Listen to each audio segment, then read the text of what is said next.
We've built it up to we're selling in 11 countries around the world. We just actually closed a contract with Starbucks in Canada. We're in every IKEA in North America.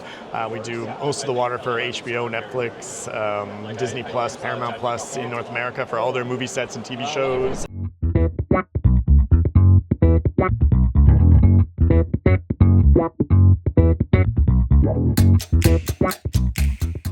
So our main brand, Earth Water, is we also have Earth Coffee, Earth Tea, Earth Maple Syrup. We've got a few other products on the way, but we're the only company in the entire world licensed to use the United Nations logo on a product. And so we work specifically with the World Food Program to provide food, water, and education to the poorest children around the world. So usually every year we feed about 1 million children in school globally through our partner, the World Food Program. So yeah, it's we're a product with a story, or we have a social value that's beyond just a boring bottle of water. There's a story behind the product. Yeah. So how old is the company? How long have you been operational? Oh God, you're gonna make me feel old, but I started it with my business partner Matt. We were both in our campus, our university dorm rooms when we started the company. So it's 19 years old. 19 years ago we started the company with like an idea and an old van my grandfather gave me and like no customers. And since then we've built it up to we're selling in 11 countries around the world. We just actually closed a contract with Starbucks in Canada. We're in every IKEA in North America. We do most of the water for HBO, Netflix, Disney Plus, Paramount Plus in North America for all their movie sets and TV shows, because they can't use plastic on sets anymore, movie sets. That's a smart move. Yeah, so they need bottled water, and with ours they can refill them, so everyone gets a bottle, and then they can have like tanks of water, and then they can just go fill them back up, put the tops back on. Does that mean that you also provide the tankers of we water? don't do that part. The movie sets would do that. It's like 80% recycled aluminum. So they were aluminum cans at one point before we made them back into aluminum cans. Yeah. We've slowly grown. We're the number 3 best-selling bottled water in Korea right now. So that's exciting. So yeah, so things have been slowly going, and we're feeding and educating more children every year, and that's sort of our purpose to exist. Yeah. How do you decide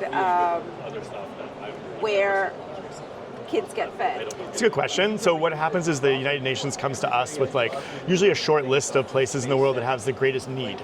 So for instance, we did a project in Bolivia. Right. So Bolivia is like one of those countries that most people don't know much about, but it's the poorest country in the Americas, completely landlocked, and they had a huge malnutrition rate amongst children, and it's not in the news every day, so there wasn't a lot of food and money being donated to that area, and they asked us if that would be a project we could be involved in. It was like, that's great.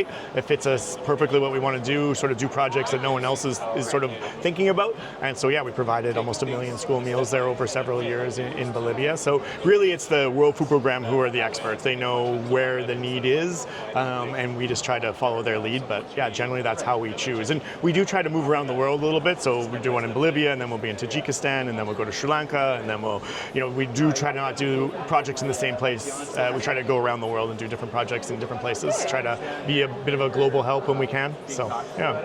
So is it can you tell us about the water itself? Sure. What's special about it? So I'll be honest. There's nothing special about the water. I'll be really clear. It says on the back of our cans, you can drink our water, or you can just drink tap water. In some countries, you can't drink tap water. I understand, but in the countries we sell Earth Water in, the tap water is totally fine, and you can just drink that water. So what it is great water. It's like mineral water, spring water that we do spend a lot of time making sure it's very nice water inside each can, but it's not from a single source. We're not like Evian, where it's all from like one town in France and shipped around the world. This one's from central Canada. This one's from just outside of Mount Fuji in Japan. We manufacture in Korea, we manufacture in the United States, and we manufacture in Europe. So it's different waters and different packaging, keeps our carbon footprint down, and we're just putting water inside of a can. It's not like anything special. The water's great for you. It's water. It's just water. But it's what's behind the product that makes it special, right? Okay. So yeah. So that's sort of our theory, is that we're not trying to sell you a better water. It's water. Yeah. Yeah. Good old basic. Just good old fashioned water. Yes. Yeah. It's Yes. clean and it's safe. Yes. It absolutely is. There yeah. we go. Yeah. So then why coffee and tea and so on? So we always thought that our sort of concept, our business model could work for more than one product. And we really wanted to expand and start doing more things. So so we do fair trade organic coffee where we can, make sure that we're protecting biodiversity and the farmers are being treated properly. And we're also B Corp certified company as well globally. So we're into coffee. We also do some tea, some maple syrup is on the way. So we're, different products over the years. Yeah. All right. Where do you source your coffee from then? So it's a global source. So we go like Bolivia, Indonesia, Ethiopia, Brazil, and so we bring all that coffee. It comes to Vancouver Island, or not Vancouver, Vancouver mainland, where we roast it and package it, and then ship it out from there. Yeah. Okay, so a little bit about the water category. Yeah, sure. What do you see as maybe one or two of the biggest, most exciting happenings in this category? Yeah, that's hilarious. So the water category might be the most boring thing in the world. It's water in a package, right? There's nothing that special about water.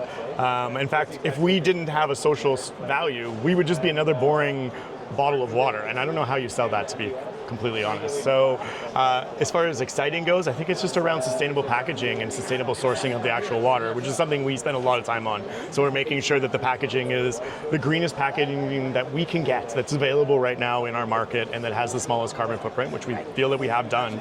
And then when we're pulling water from a source, we're making sure it's coming from a sustainable source, that we're not, taking water out of the ground that farmers need or towns need or villages need, whatever it might be. We're making sure that when we're taking water out, that is a sustainable place to be taking water and filling from. So, and in Canada, we're very blessed that we have a lot of fresh water, so it's not that hard. Other places in the world, we spend a little bit more time making sure we're doing that. Yeah. Okay. And what are some of the challenges? The challenges are competition. I mean, our biggest competitors are the biggest companies in the world: Coke, Pepsi, Nestle.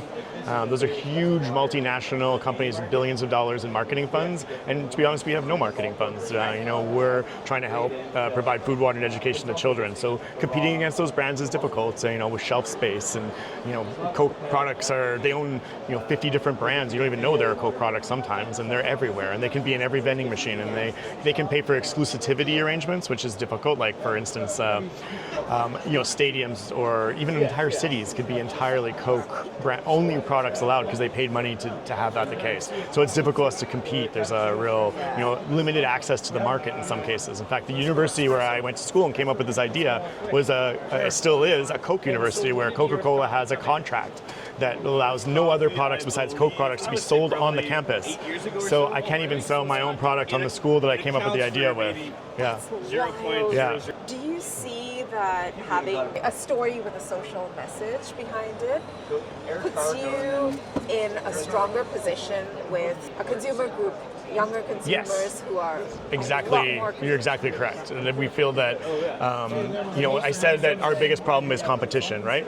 But we actually try to flip it a bit and say that they can't compete with us because we're trying to do something they can't do. They're big public traded companies. They can't give away all their profits. Well, we can. Yes. And so that's what makes us different. And we do try to be very transparent about that in our marketing. And then we feel there's a huge portion of the population that are now sort of moving up in the spending world. They're becoming the new, consumers, the younger generations being the consumers. They're looking for a product that's not Coke, Pepsi, and Nestle. They're looking for a product that's, whether it's food or clothing or the cars they drive, whatever it might be, they're looking for a product with a story, with an ethos behind it that matches what their belief systems might be, right? And or it aligns with what they want to do. So do all of your profits go towards not all the profits, because what we do is we have to pay our employees and salaries, and we do have to do some operational costs, and we want to grow. So what we do every year, we set a goal, and right now it's 1 million school meals a year. And so we know how much that costs, more or less, and we build that into our business plan. And then the money that we make above that, we use to expand into a market like Japan, for instance, and come to trade shows, and because that way we can not just only provide 1 million meals a year. If we stop growing, we want to provide 2 million next year, and then 3 the next year after. So that's sort of how we build so we're a social enterprise, which means we're a for-profit company, but we use our profits for good. So yes. All right. Yeah. Nice. With all the uncertainty in the world, how is that impacting what you do?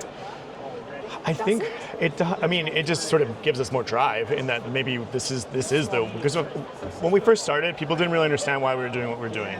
It's a long time ago, before social enterprise really existed, and now we were sort of in front of the wave, and now we feel like the world sort of caught up to what we're trying to do. It's like, oh, this makes sense. The world is on fire in 1,000 different places, and literally in some cases, and this is something trying to. It's not. We're trying to be part of the solution, trying to help people. And I think everyone would like to get behind that, whether it's something small or something big. And this is something small. It's just water and coffee, right? We're not asking you to donate 10 hours of your time and write a check. We're just asking you to not buy the other brand, buy our brand. So I think with what's going on in the world, it's actually helping what we're trying to do. Our motto is, if you had the chance, would you change the world? And I think if you asked anyone that, whether it's something small or something big, there's always something you would make the world a better place, right? Why Japan? So there's a few reasons. One is I love Japan. So the other one is it made sense from a marketing or business point of view is that Japan loves Canadian products. Canada does have a reputation, and it's true. We have a lot of clean, natural, high-quality food products. Also, there's a high level of education here, higher level of disposable income, and we are more of a premium product. But equally, the Story Around the World program works here because after World War II, they received food, water, and education from the United Nations.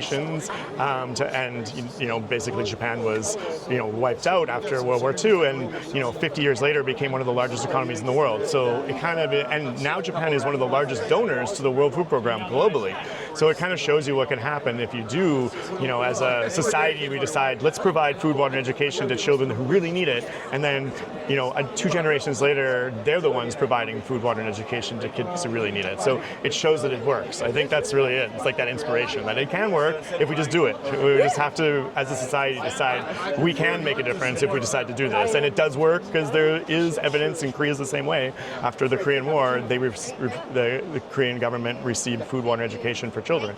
And again, they became one of the largest economies in the world in 40 years. Yeah. It's fantastic. Yeah.